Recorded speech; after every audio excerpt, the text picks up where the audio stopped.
You are the living God, oh, as no one like you. You are the living God, oh, as no one like you. You are the living. Aujourd'hui, c'est devenu un fléau dans nos foyers. Quand on se marie, on doit amener enfant. On doit amener, le mari doit amener un enfant de sa famille. La femme aussi doit amener. Quand nous regardons l'histoire d'Abraham, Dieu a dit à Abraham, quitte le pays là où tu es, je vais te montrer là où tu iras. Dieu n'a pas dit à Abraham, il faut quitter avec Lot. Mais Abraham a vu que vraiment, si je laisse Lot maintenant, comment je vais faire? Lot est devenu la grande graine pour Abraham. Lot est devenu un ennemi pour le ministère d'Abraham. Nous devons faire beaucoup attention dans nos foyers. Parfois, nous vivons des conflits, des situations dans nos foyers là. Ah, celui qui est l'auteur est à côté. Il y a de cela 2 ans, je crois. Quand j'ai perdu mon grand frère, je suis allé au village pour l'enterrement. Donc, elle est à la maison avec ses enfants. Et quand j'ai regardé, j'ai vu qu'elle ne fait rien. J'ai dit, bon, je vais l'aider avec une fille. Comme je venais d'accoucher aussi la petite là, je n'avais pas un enfant pour garder l'enfant. J'ai dit, moi, elle va venir m'aider. Je ne savais pas que j'ai déplacé la grande sorcière dans ma maison. Elle est venue me créer tous les problèmes. Nous avons vécu vraiment des choses terribles. D'abord, la maison est devenue lourde, quoi. Quand tu rentres dans la maison, tu sens qu'il y a un poids ici. Mais dans son comportement, tu ne peux pas savoir que l'enfant là, elle a quelque chose. Le pasteur a plusieurs fois eu des accidents avec la voiture. Une fois, il a garé le véhicule au dehors. Quand il était prêt pour faire entrer le véhicule, les vitres étaient fermées. Quand il est venu au portail, il a vu un gros chat sur le volant. Et le gros chat a écarquillé les yeux comme ça sur lui. La voiture l'a amené en haut, c'est fini. C'est venu cogner le mur. C'est Dieu qui nous a sauvés ce jour-là. C'est la main de Dieu qui nous a sauvés. Nous avons dépassé sur le véhicule. Après, nous avons perdu la clé du véhicule. Le matin, dimanche matin, on finit de s'apprêter, on veut démarrer, on cherche clé, on ne trouve pas. On a même attaqué les enfants, mais on s'est rappelé que les enfants dormaient déjà.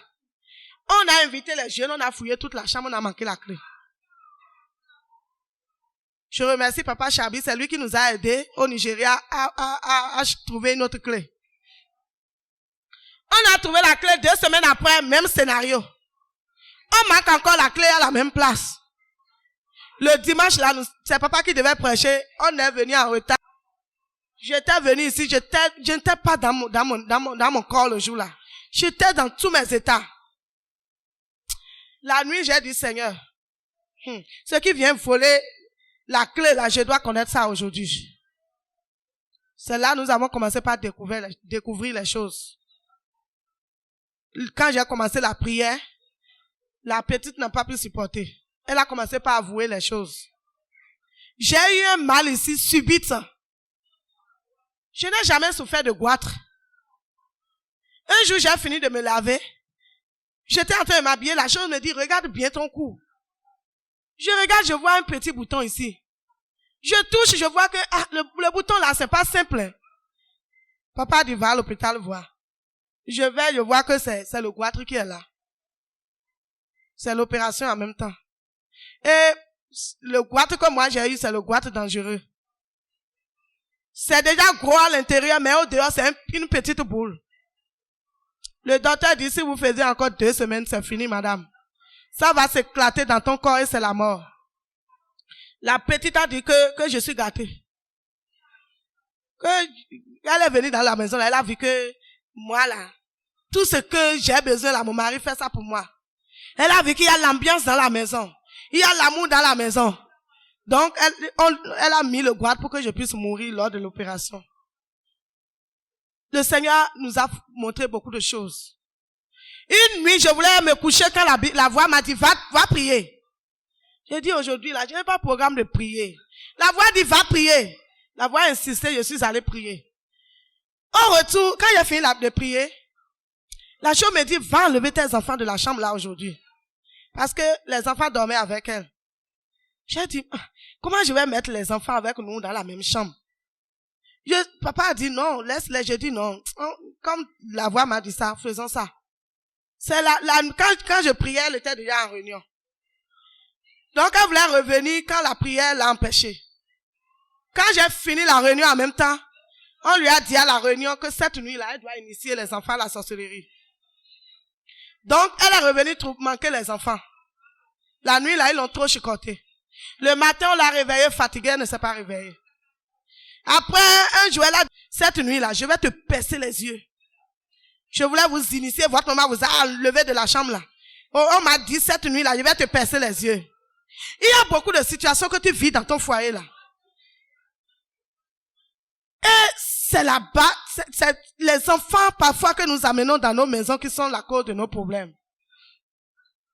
Des conflits avec ton mari. Ton mari ne mange plus à la maison. Il ne dort plus à la maison. Et tu te dis, oh, qu'est-ce qu'il y a? Il a trouvé une autre femme au dehors. Je n'ai plus de place dans son cœur. Non. Il y a un ennemi dans ta maison que tu dois déloger.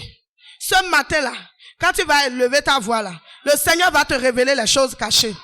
Il va te révéler les problèmes de ton foyer. Et quand l'Esprit de Dieu va descendre là, celui qui est la cause de ton problème là, s'il est dans ta maison, c'est lui-même qui va partir de ta maison. Je vous dis, cette fille-là, quand elle a fini de confesser, elle a dit qu'elle ne peut plus rester dans la maison. Que la maison là est chaude. On a tout fait. On a dit non, si tu as reconnu là, on va prier, ça va partir. Elle dit qu'elle ne peut plus rester dans la maison. Elle est partie. Je vous dis, depuis qu'elle est partie, j'ai trouvé la paix dans mon foyer. Nous devons faire très attention avec les enfants que nous amenons dans les maisons. Hein, parfois on regarde, ah oh, elle n'a personne, hein. L'enfant là n'a personne. Hein. Non, on peut aussi aider à distance. On peut aider à distance. Faisons beaucoup attention. Nous allons parler aussi de l'ingratitude. L'ingratitude, c'est le fait de ne pas reconnaître ce que quelqu'un te fait. Parfois, nos maris nous font des cadeaux. Le mari, tu ne sais même pas comment il a fait pour te trouver hein, le petit geste qu'il t'a fait là.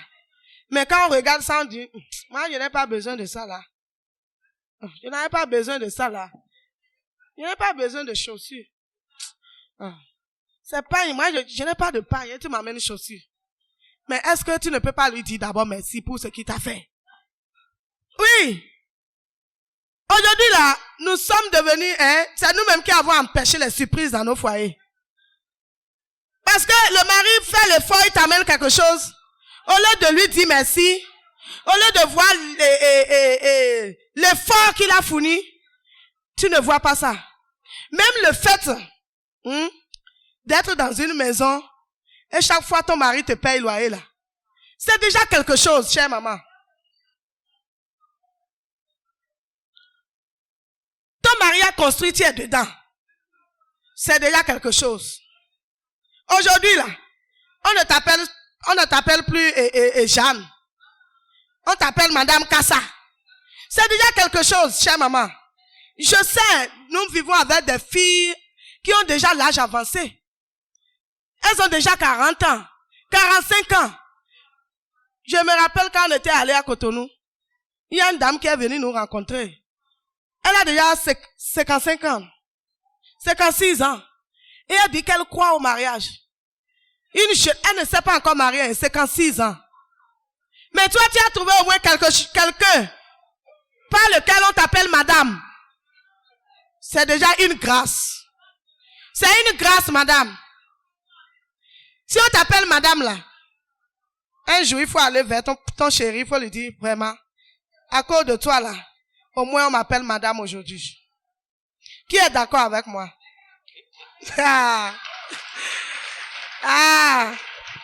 Aujourd'hui là, nous allons remercier nos maris. Nous allons dire merci à nos maris pour l'effort. Depuis que tu es marié là, on n'a jamais renvoyé ton enfant de la contribution. Hein. Quand ton enfant tombe malade là, au moins, il te remet quelque chose pour dire, il faut l'amener à l'hôpital. Même si tu n'as pas envie de manger la pâte, au moins il y a la pâte là et vous mangez. C'est déjà quelque chose. Nous devons cultiver la reconnaissance, une vie de reconnaissance envers nos maris. Moi, parfois, il m'arrive quand je suis assise là, je dis, chérie, merci beaucoup. Hein. Le jeudi, quand nous avons fini ici là, je suis rentrée, j'ai dit, chérie, vraiment, merci beaucoup. Merci parce que tu m'as accompagné à ce programme-là. Merci parce que tu nous as assistés et ça a augmenté le poids de la séance. Ou bien, il pouvait rester chez lui. Il est en convalescence. Il pouvait rester chez lui pour dire, oh, c'est le programme des femmes. Ça ne me concerne pas. Mais malgré sa santé, il est là. Il nous accompagne. Je dois lui dire merci. Nous devons apprendre à dire merci à nos maris. Nous devons apprendre à remercier nos maris. Nous devons apprendre à reconnaître le petit effort que nos maris nous font. Quand tu dis merci à quelqu'un qui te donne quelque chose là, c'est que la personne est poussée à te donner encore demain. Nous devons apprendre à vivre ça. Ce qui nous bloque aujourd'hui aussi dans nos foyers, c'est le non-paiement de la dîme. Beaucoup de foyers sont bloqués aujourd'hui parce que l'argent ne nous suffit pas pour donner la dîme. Il y a certaines ici même qui ne connaissent même pas ce qu'on appelle la dîme. Quand tu reçois quelque chose, tu es commerçante. Le bénéfice là, tu dois diviser ça par 10. Et donner 1 à Dieu. Quand tu perçois ton salaire, le 1 là ne t'appartient pas. Tu reçois 100 000. 10 000 là ne t'appartient pas, c'est pour Dieu. Et quand nous ne payons pas nos dîmes là, nous serons bloqués dans tous les domaines. C'est pas seulement dans le domaine de l'argent. Plusieurs domaines dans nos foyers seront bloqués. Moi, j'ai appris à donner la dîme. Jusqu'à donner la dîme de mes enfants. Même le bébé que je garde là. Les diacres peuvent témoigner.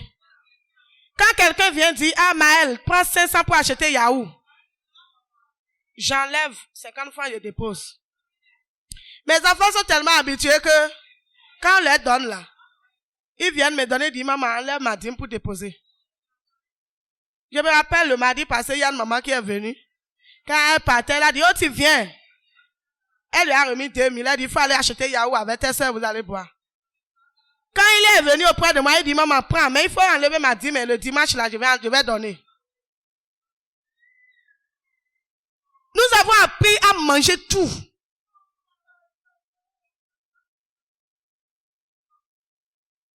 Le diable met dans nos têtes que ce que tu as là, le besoin qui est devant toi là, l'argent là ne te suffit pas. Ça ne te suffit pas. Hein? Si tu enlèves maintenant pour donner à Dieu là, regarde, ce que tu veux acheter maintenant là, c'est 10 000. Et tu as prié, Dieu t'a donné 10 000. Va acheter ça. Dieu t'a donné ça pour te tester aussi. Nous avons mangé ce qui appartient à Dieu. Et vous savez, quand on doit à Dieu là, c'est dangereux. Si tu dois à Dieu, ton foyer est en danger. Si tu dois à Dieu, tes activités seront bloquées. Beaucoup d'activités sont bloquées aujourd'hui parce que nous avons bouffé la dîme. Nos chantiers sont bloqués parce que nous avons bouffé la dîme.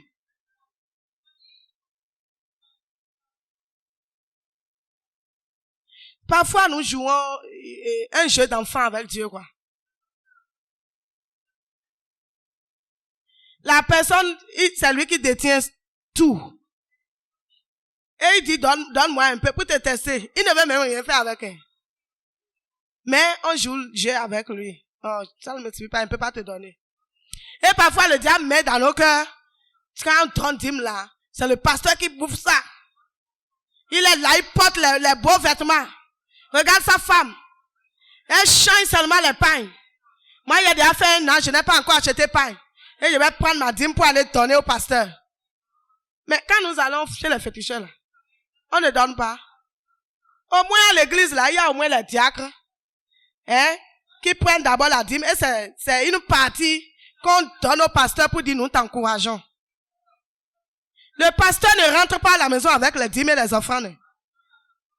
Mais quand nous allons chez le féticheur, là, est-ce qu'il y a quelqu'un, quand on donne l'argent, c'est lui qui prend et il sait combien le féticheur va prendre? Quand il amène 50 000 là, tous 50 000 là, c'est pour le féticheur. Mais nous, aujourd'hui, là, on est tellement avares, on est tellement jaloux que on regarde ce qui va rentrer dans la poche du pasteur. Et on s'appauvrit. On s'appauvrit. Quand tu ne donnes pas ta dîme, et la raison c'est que je ne veux pas remplir, je ne veux pas empocher, remplir la poche du pasteur, c'est toi qui te fais du mal. Nous devons apprendre à donner la dîme. La dîme ne t'appartient pas. La dîme appartient à Dieu.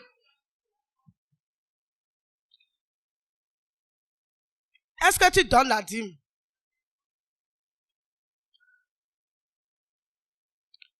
La dernière chose, c'est les autels. L'autel, c'est le lieu de rencontre entre le naturel et le surnaturel.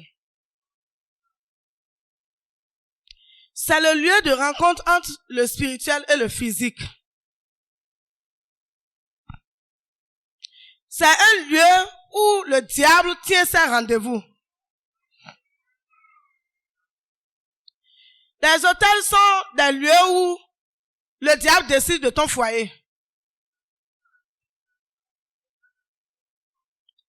C'est pourquoi nous devons nous lever pour renverser les autels de nos foyers.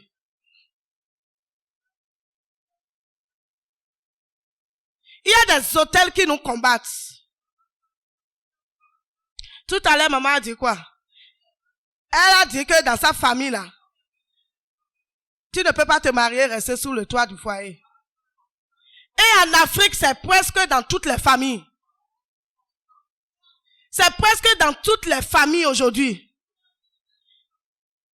Quand tu rencontres les femmes, c'est que dans leur famille, quand elles se marient, elles doivent retourner. L'Afrique est méchante. Et toi qui as eu la grâce d'être sous le toit d'un mari là, tu dois savoir qu'il y a déjà un autel qui te combat. Tu ne dois pas t'amuser avec ça. Aujourd'hui, beaucoup d'hommes de Dieu nous mentent. Bon, je ne peux pas dire mentir. Hein. Bon, je peux dire que c'est de l'ignorance aussi. On dit quand tu es sauvé, toutes choses sont devenues nouvelles. C'est vrai, toutes choses sont devenues nouvelles. Mais tu dois dire d'abord ce qui est gâté à ton Dieu pour qu'il arrange ça, pour que tout soit nouveau. Moi, je me rappelle quand je voulais me marier, je ne savais pas qu'il y avait un problème dans ma famille.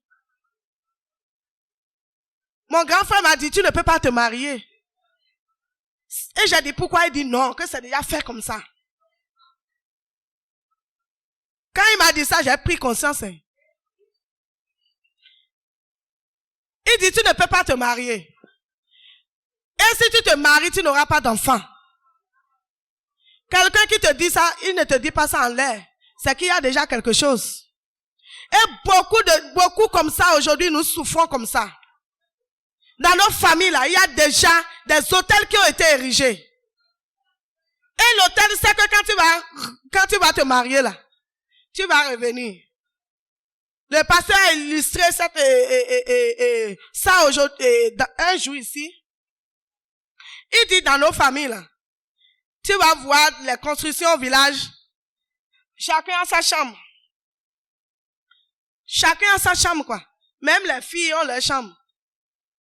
Parce que papa sait que l'hôtel qui est là, ma fille qui se marie là, elle va revenir rester dans sa chambre. Elle va revenir occuper sa chambre. Et parfois, quand on était dans le monde, quand on voit ça, c'est une couleur quoi. Mon papa a construit, hein. Il a plusieurs chambres. Tu ne sais pas que cette chambre-là t'appartient. Et que quand tu vas partir, tu vas revenir. Ce soir-là, nous allons mettre le feu dans les chambres qui nous appartiennent. Cette chambre qui t'appartient dans ton village là, et qui t'attend, qui sait qu'un jour tu vas revenir là, tu vas mettre le feu ce matin. Parce que si tu ne mets pas le feu, l'hôtel qui est là, qui t'attend là, l'autel va toujours crier en ton nom. Nous allons combattre les autels de nos familles ce matin. Nous allons tomber sur comment nous devons nous lever pour reconquérir notre foyer. La première des choses, c'est la soumission. La Bible nous a recommandé la soumission. La Bible dit, Dieu dit, si tu veux avoir la paix dans ton foyer là, sois soumise à ton mari. Si tu veux avoir la paix, respecte l'autorité qui est sur la tête de ton mari. J'ai déjà parlé des sorties ici. Il y a des femmes ici là, qui voyagent, qui sortent même, le mari ne sait même pas là où ma femme est allée. Ça, c'est pas bon. Tu es marié. Tu veux sortir. Papa ne sait même pas là où tu vas. Il sort, il revient, c'est les enfants qui lui disent que maman est allée ici. Tu veux voyager. Ton mari dit non, ne va pas. Tu dis, tu ne peux pas me refuser de voyager. C'est ton argent qui veut me faire voyager. Moi, je vais partir. Non. Ça là, tu n'es pas dans la soumission. Non. Tu n'es pas une femme soumise. Parfois aussi, c'est l'éducation. Moi, j'ai reçu une éducation où, même quand tu veux aller au WC là, tu dis à maman, je vais aller au WC. Parce qu'il ne faut pas que maman, maman veut t'envoyer maintenant. Elle va t'appeler, il ne sait pas là où tu es allé. Moi, mon papa m'a éduqué où, quand j'allais à l'école là, il y a 15 minutes, il me donne pour revenir à la maison. Et quand je sors, je cours. Un jour, je suis sorti, j'ai pris 5 minutes sur l'heure. Et en venant là, mon cœur battait parce que je sais que ça va chauffer. Mais quand je suis arrivé, j'ai salué mon papa. Il a fait comme si non, rien. Mais je vous dis, le soir là, les 5 minutes là, j'ai payé ça. Et aujourd'hui là, ça m'aide beaucoup dans mon foyer. Je vous dis, même quand papa est en voyage là, et que je dois sortir, je suis déjà habitué à l'appeler pour dire, chérie, je vais aller à tel endroit, malgré qu'il a voyagé. Quand c'est comme ça là, il y aura toujours la paix dans le foyer. Tu ne peux pas vouloir sortir, vouloir voyager et faire comme si il n'y a pas un chef dans la maison. Non, il y a un chef dans la maison. Tu dois avoir son approbation. Tu dois avoir son accord avant de sortir. Tu dois avoir son accord avant de faire ce que tu veux faire. Tu veux acheter carré. Ton mari ne sait pas que tu veux acheter carré. Tu veux faire une activité. Le mari ne sait pas que tu veux faire quelque chose. C'est pas bon. Nous devons apprendre à être soumises dans nos foyers. La soumission nous élève. La soumission nous ouvre les portes de bénédiction. La soumission nous donne la place que nous devions avoir dans le foyer.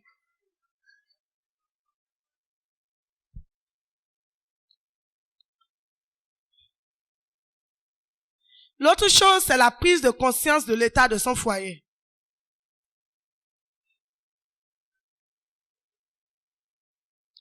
Quand ça ne va pas là, nous devons savoir que ça ne va pas. Tu ne dois pas t'asseoir, te plaindre, pour dire, comment je vais faire maintenant? Hein? Comment je vais faire? J'ai parlé, fatigué, il ne m'écoute pas. J'ai tout dit, il ne m'écoute pas. D'accord, si tu veux que je sorte, je vais sortir, je vais partir chez mes parents. Non. Tu dois prendre conscience que quelque chose ne va pas.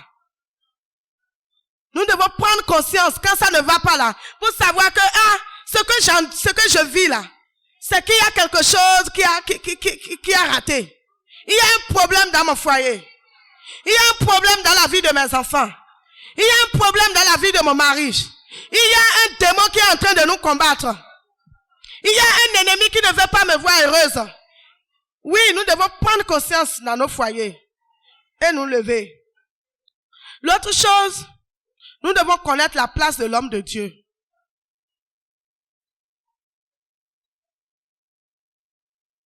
Nous devons connaître la place de l'homme de Dieu. Il y a des femmes ici qui parlent mal. Tu parles mal de ton pasteur. Tu critiques ton pasteur. Même quand tu vois ces faiblesses-là, c'est toi qui te promènes dans les maisons pour dire, est-ce que tu as vu? Le pasteur là, il est ceci.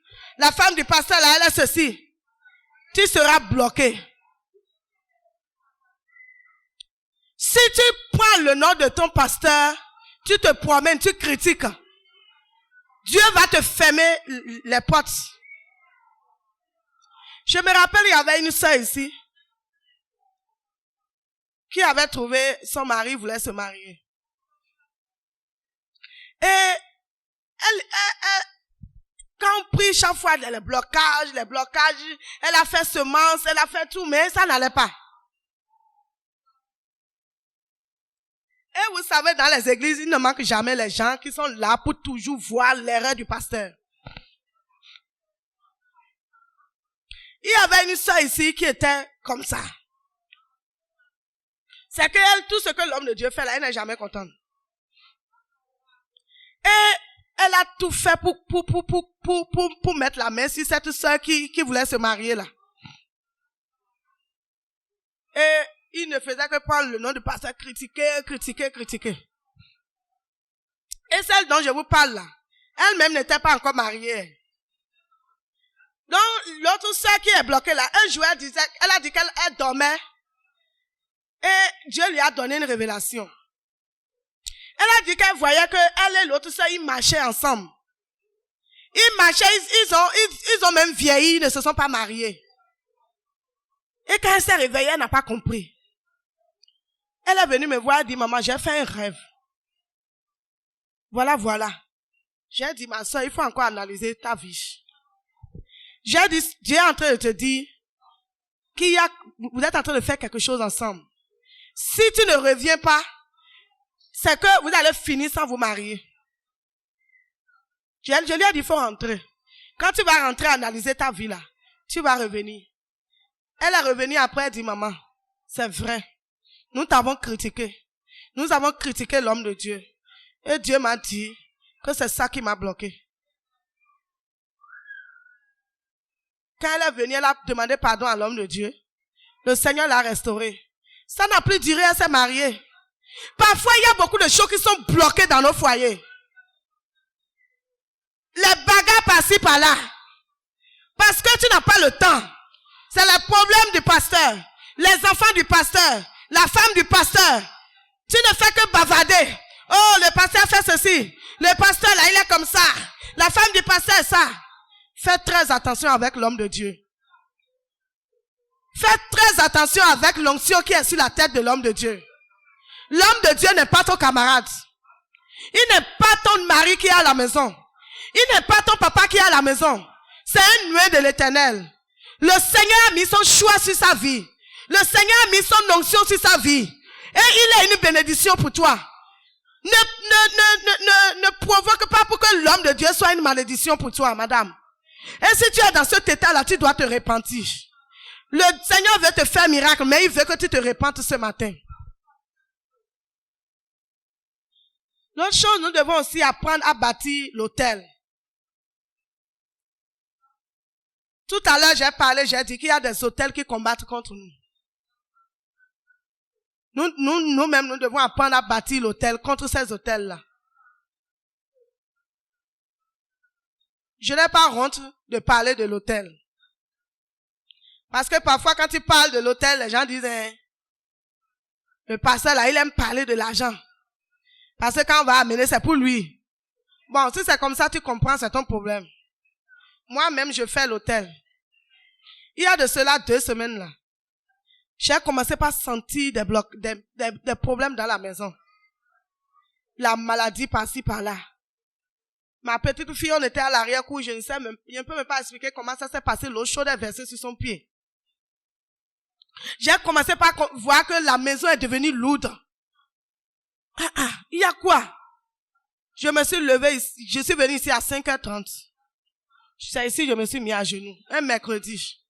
J'ai prié, j'ai dit, Seigneur, quelque chose ne va pas dans ma maison. Quelque chose ne va pas, fais quelque chose. Et j'ai dit à Dieu, je ne veux pas que cette prière que je suis en train de faire là, je ne veux pas que ça dure. Je veux avoir les ossements de ma prière auto. Et Dieu m'a dit, tu veux avoir les ossements de ta prière. Va me faire un autel. Parce qu'il y a un autel qui est érigé contre toi. J'ai obéi à la voix de Dieu. Quand je suis rentré, ce que Dieu m'a mis à cœur là, j'ai pris ça, je me suis agenouillé devant le pasteur. J'ai dit, je ne viens pas auprès de toi parce que tu es mon mari. Mais je viens auprès de toi parce que tu es un homme de Dieu. C'est vrai, tu es mon mari. Hein. C'est toi et moi, nous vivons les problèmes dans la maison là. Mais je ne veux pas t'attendre. Dieu m'a dit de faire un autel auprès de toi. J'ai fait l'autel. Je vous dis, les gens sont venus confesser. Ceux qui vont dire, c'est moi qui ai versé l'eau chaude sur le pied de ton enfant. Ceux qui vont dire, c'est moi qui fais ceci. Les gens ont confessé. Parfois, nous sommes là, le diable nous trompe. Le diable nous aveugle pour dire, si tu fais l'autel là, les pasteurs, il faut rester là, tu vas souffrir. Tu dois te lever, bâtir l'autel. Tu dois bâtir l'autel et renverser l'autel qui te combat. L'autel qui ne veut pas te voir en paix là. L'autel qui a bloqué les choses dans le domaine financier là. Tu dois faire un autel pour renverser cet autel là. Moi, je suis habitué à le faire. Faire l'autel est devenu le manger pour moi. Oui, je suis habitué à le faire. Parfois, quand je suis dans la prière, je prie, le Seigneur m'oriente, je fais mon autel et le Seigneur opère le miracle. La dernière chose, c'est la prière. Nous devons nous lever dans la prière. Et quand nous allons prier ce matin, le Seigneur va nous écouter. Tu vas te tenir debout, nous allons prier.